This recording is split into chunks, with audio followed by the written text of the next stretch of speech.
You had two types of people living on different sides of the Atlantic.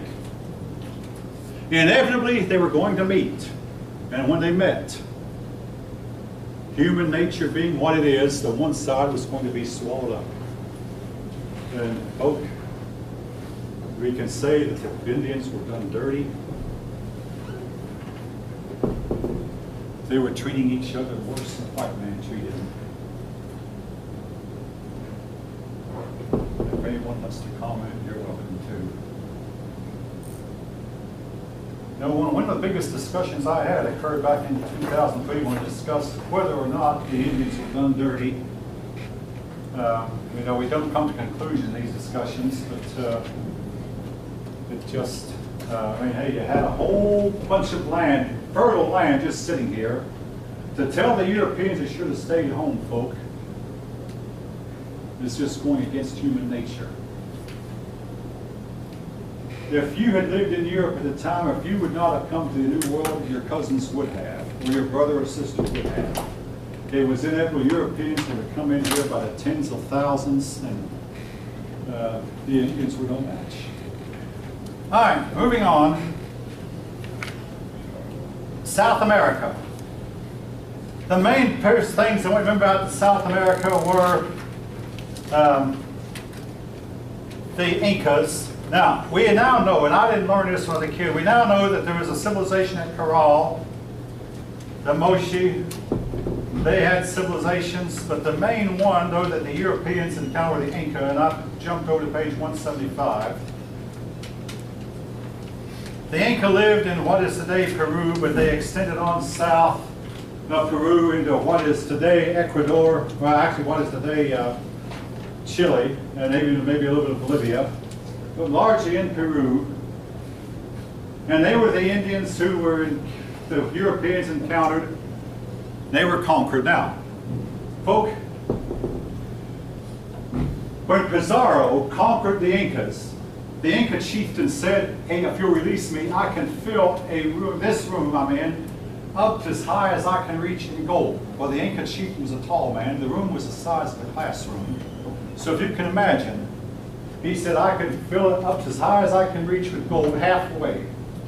The Europeans didn't know there was that much gold in the way he did it. Then Pizarro killed him.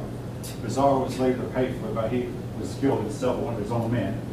But this gold, oh, we have no idea at all where it came from. But we know where it went. It went back to Europe in a ship. Went back to Europe, and it finally brought gold back into the European economy and enriched the Europeans. Again, you can say Europeans stole, and it still begs the question, how come it wasn't these people with all the wealth who came over and conquered Europe rather than the other way around? Anyway, we know where the gold went, but where it came from, even the Inca today seem to not know. Or if they know, they're not telling. All right. Now, something I want to mention before I close. If you look at the map, the picture on page 175, the Nazca lines. Now, look, these lines are long and straight. You'll find them near Lima, Peru.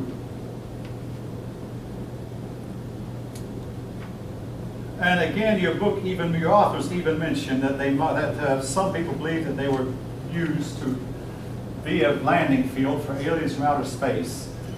Now, I want to say this. There have been persons who say that these things cannot have been built except from a... You couldn't even... Some of the American Indians had balloons.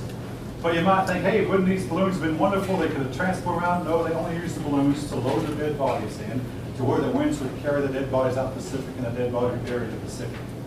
They apparently didn't even think of using their balloons. Hot air balloons at that. Hot air balloons for flying themselves. They just carried their dead bodies out the Pacific Ocean. But some people say that you cannot build structures like these Nazca lines as straight as they are without having a reference point somewhere in orbit. Again, all I can say about the lines for sure is that they exist, and we don't know who built them, when, or how. They didn't have, well, I'm not going to say what they had. They also have pictures of animals that are huge, huge animals. I mean, like miles from one side of the animal to the other. And again, some would say this can only have been drawn, these animals have been drawn from a vantage point high up in the sky, higher than you can reach with a balloon, higher than you can reach without a pressurized cabin, possibly from Earth orbit. Again, you can decide what you want to.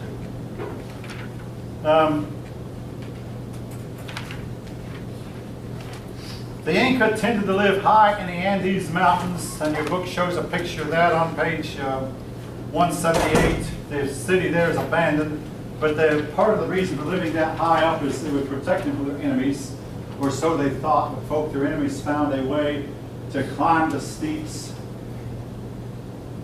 conquer the Incas anyway. But they thought that they could live high in the mountains and practice terrace farming. In other words, farming, leveling this land off here and farming on the level ground here. Farming in layers, like. And you see a picture of that also on the right-hand side. Now, I must close, but I do want to mention your stateless societies. That's people we call uncivilized. That's what stateless means.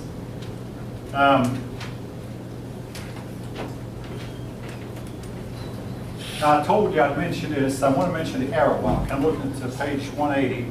Your book does mention that in the Arawak, among the Arawak Indians, the men and women were considered equal. You can decide for yourself whether or not that was good. The Arawak Indians are extinct today. But they also had, they practiced human sacrifice like a lot of the other Indians in the South. Your book does talk about the Eastern Woodland Indians. These are the Indians folk that lived along here. They lived in wigwams. Their ancestors apparently lived better. And again, they were called stateless people. They lived in tribes, didn't have a state as such. Some people would call them uncivilized. Pueblo Indians, somewhat the same, except they lived in houses that they carved into the rock, and they lived on the side of a cliff. And the Pueblos would put their steps that led up the mountains to where only their own people knew which step to climb on. Because if the enemy tried to climb, he'd get up to a certain step that wouldn't hold him, and he'd come falling all the way down to the bottom of the cliff. So you had to be a member of the tribe to know which steps were the key to put your weight on. If you got the wrong ones, woe be to you. And most of the steps they put on there would not hold your weight. You had to learn the formula to pick out the right ones. All right. So much for that. I do want to start on Islam on Monday. So everybody have a good weekend.